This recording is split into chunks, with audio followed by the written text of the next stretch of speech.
Hello, welcome to Datapro. In this video, we shall see why should every programmer learn Java or what is the importance of Java. Let's begin with what is Java. Then we shall talk about the most important feature in Java.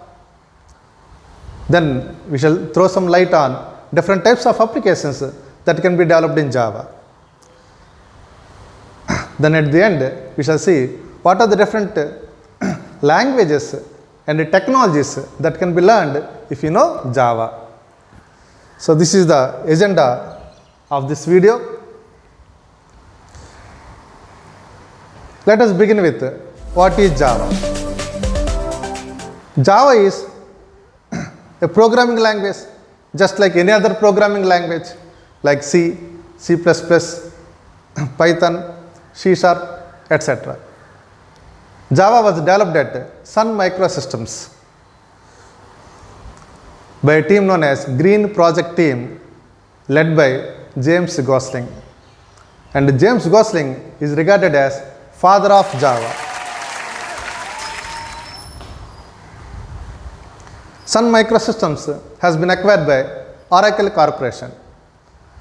Since Java 7.0, Oracle Corporation has been developing the different versions of Java, or all the new versions of Java since 7.0 have been developed by Oracle Corporation. Java is an object-oriented programming language like C++. It has encapsulation, inheritance, polymorphism, etc. Java is a high-level programming language. High-level programming language means in high-level programming language, software development would be faster. How?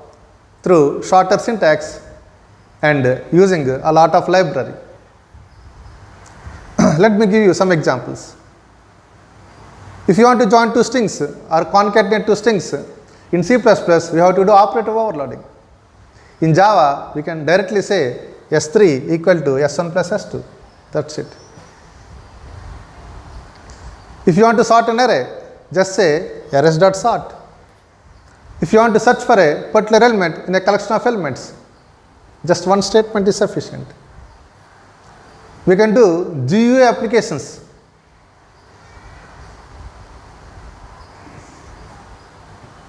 What do you use to create a button in C and C++? There is no standard way in C and C++ to create a button.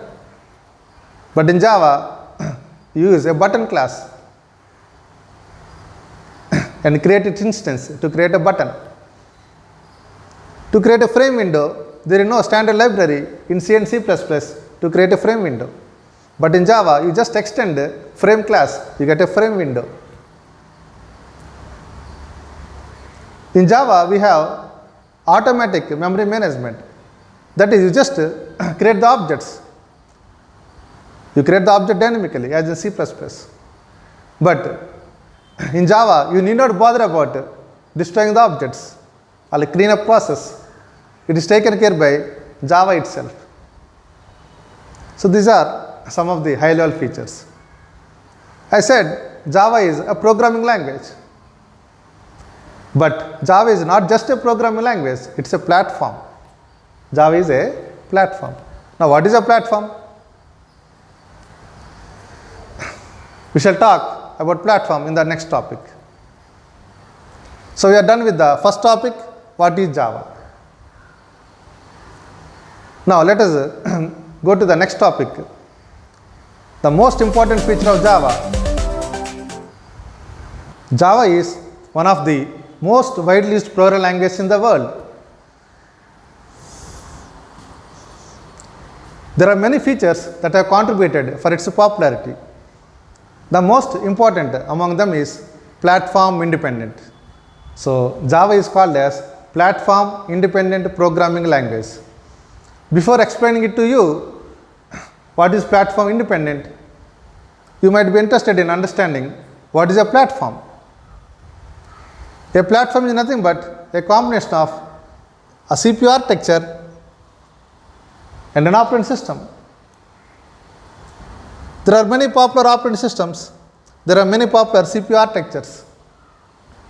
A combination of an operating system and a CPU architecture is known as a platform. C and C++ are known as platform dependent programming languages. Please look at this figure. When you compile a C and C++ program, it gets converted into machine code or native code, and that code can be run on the same platform. Whatever platform you have developed, it can run on the same platform. That is the headache with the C and C++. If you want to run it on a different platform, again, you have to compile it for that platform first, and only then it can be run on that platform or other platform. If you take the case of Java, when you compile a Java program, it gets converted into a special code known as bytecode. Now this bytecode is platform neutral or platform independent. It is neither source code nor machine code. It would be in intermediary form. Now this bytecode can be run on any platforms. Please remember that on any platform, only native code can be executed. Now I told you that this bytecode is neither source code nor native code. For this bytecode to run on any of these platforms, that bytecode has to be converted into machine code.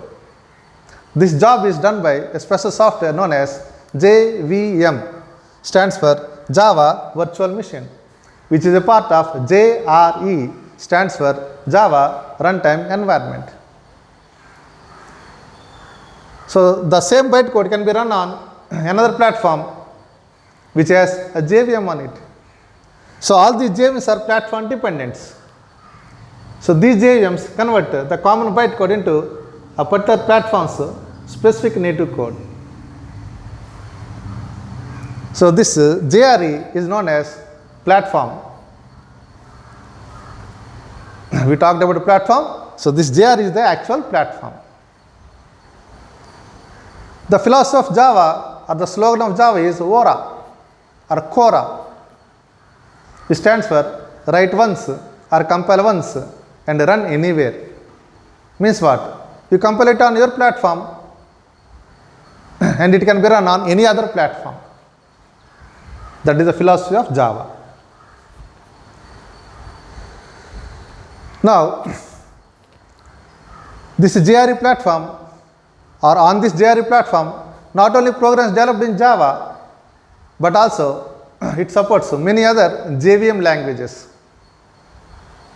like Scala, Kotlin, Groovy, JRuby, JPython.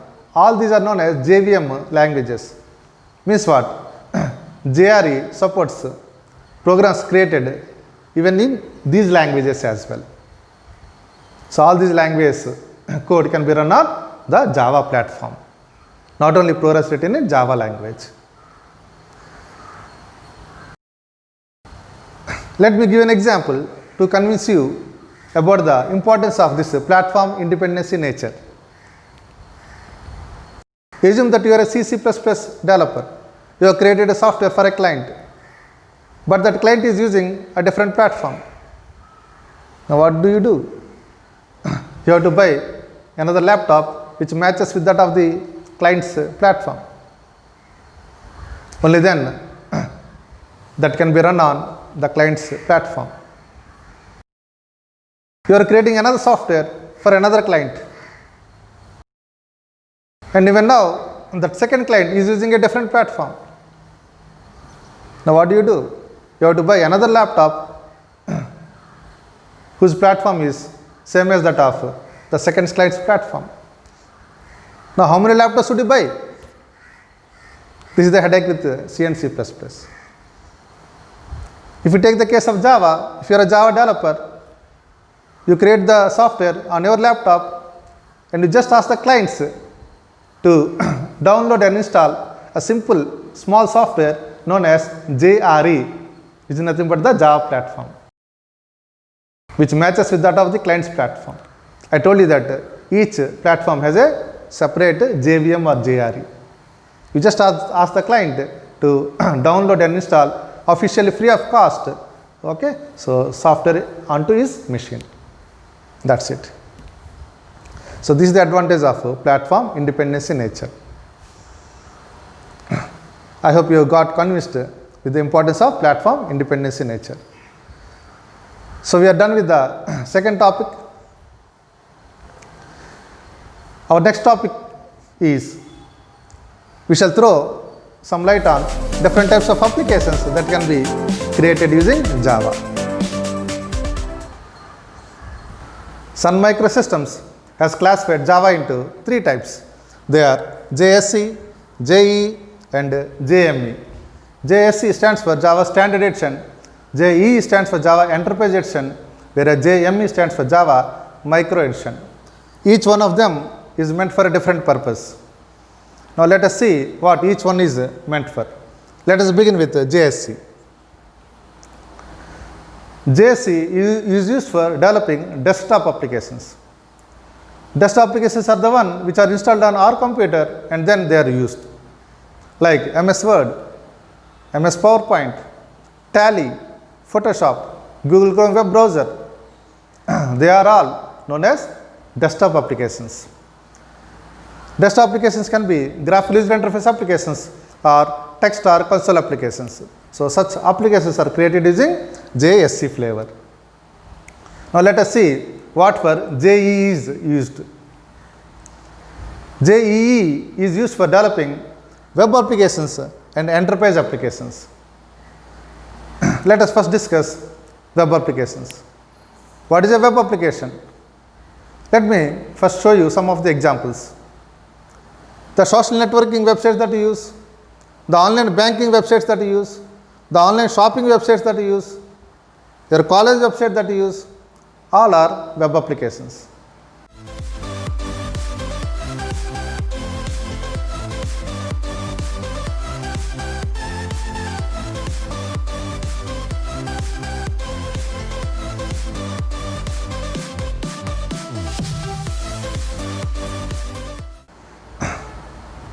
To work with them, do you need to install them on your computer? No. Then they are also applications or software. Where are they installed? They are installed on a machine known as web server. Now how do you access them? Using a web client. Your Google Chrome web browser or your Mozilla Firefox web browser is nothing but a web client. So this web client accesses the web server or the web application that is residing on a web server. So these are all web applications.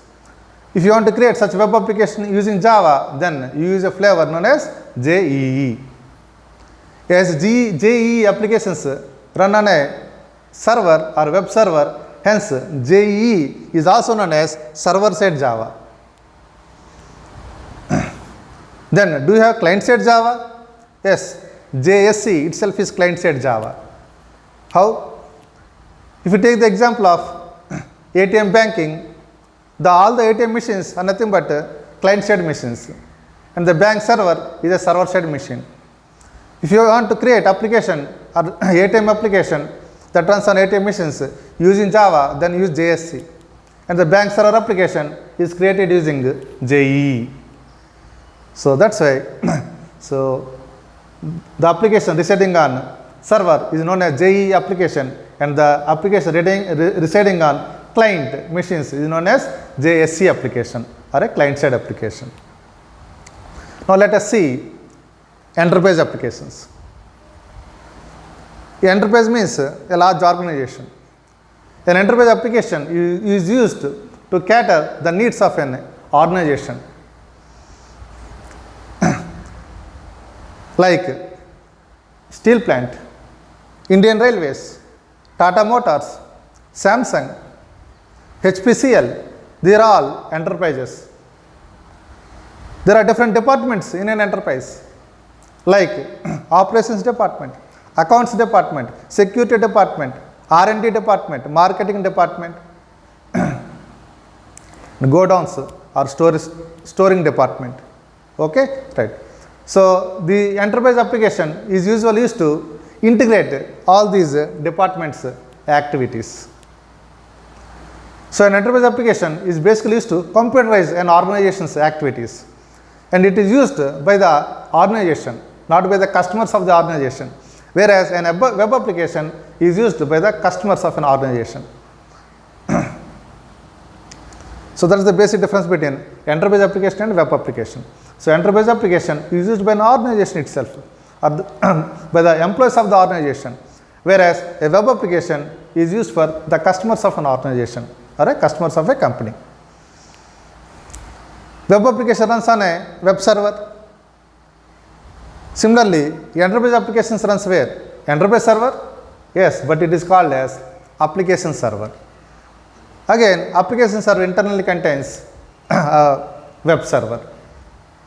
Examples of web server is Apache web server or Tomcat web server. And examples of application servers is WebSphere application server, JBoss application server. These are some of the examples of web servers and application servers. We are done with the JSC, we are done with JE. Now let us understand what for JME is used.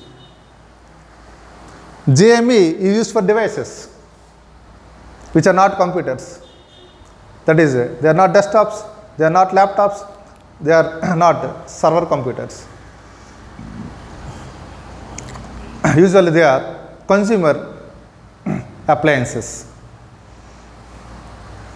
Again, JME is used as sub-flavors. There are many sub-flavors of JME. Let us see one by one. One of them is Java for mobiles, where Java is used, a Java application is written for mobile phones, known as Java phones, where the screen size is very small, the storage capacity is very small, the processing capability is very small. So it has a different requirements. So a different version, an optimized version for mobiles has been created, known as Java for mobiles. Again, Android. Android apps are created using Java language. Even though Android is a different architecture altogether compared to Java for mobiles, nowadays Android operating system has taken over the JME, but Android is again Java language. That is, apps are created using Java language. Where is Android used? Not only for smartphones and tablets, but also for smartwatches, smart TVs, Android Auto, like in cars. Next, Java for embedded systems, like washing machines, LCD projectors, microwave ovens, where operating systems like embedded Linux is used, CPUs like Intel Atom is used. It has a different requirements. So an optimized version is created for such requirements. Then set-top boxes or Java TV, a separate flavor has been created for its requirements. Then Java card, the SIM card that you are using, the ATM card, the credit card, the health card, the travel card, all those cards have what? A chip on it. Again, the chip has a CPU, has memory, has an application on it. It has a different requirements. So a different flavor has been created for cards, such cards known as Java cards. So many areas, in so many types of devices, Java is used or JME is used. So these are all different application areas where Java can be used. for desktop applications, for server-side applications, both web applications and enterprise applications and different types of devices. So we are done with the third topic in this video, and we are left with the fourth topic and the last topic of this video. That is, what are the different technologies and languages that can be learned if you know Java. Some of the technologies where Java is used, like big data, Hadoop, map-reduce programming, Android mobile app development. These are some of the technologies where Java is used. Some of the languages which are based on Java, like Scala, is used in Apache Spark framework or big data Spark programming. Kotlin, which is new, it is nowadays used as an alternative to Java for Android mobile app development. Again, to understand Kotlin, you need to understand Java first. So these are some of the technologies and languages which are based on Java. So we are done with the fourth topic as well. So let me summarize what you have learned in this video. First, you have seen what is Java. Then you have seen the most important feature of Java, that is platform independent. Then you have seen different types of applications that can be created using Java. Then at the end, you have seen different technologies and languages that are based on Java. I hope you are convinced with the importance of Java and why should one learn Java. Thanks for watching. See you in the next video.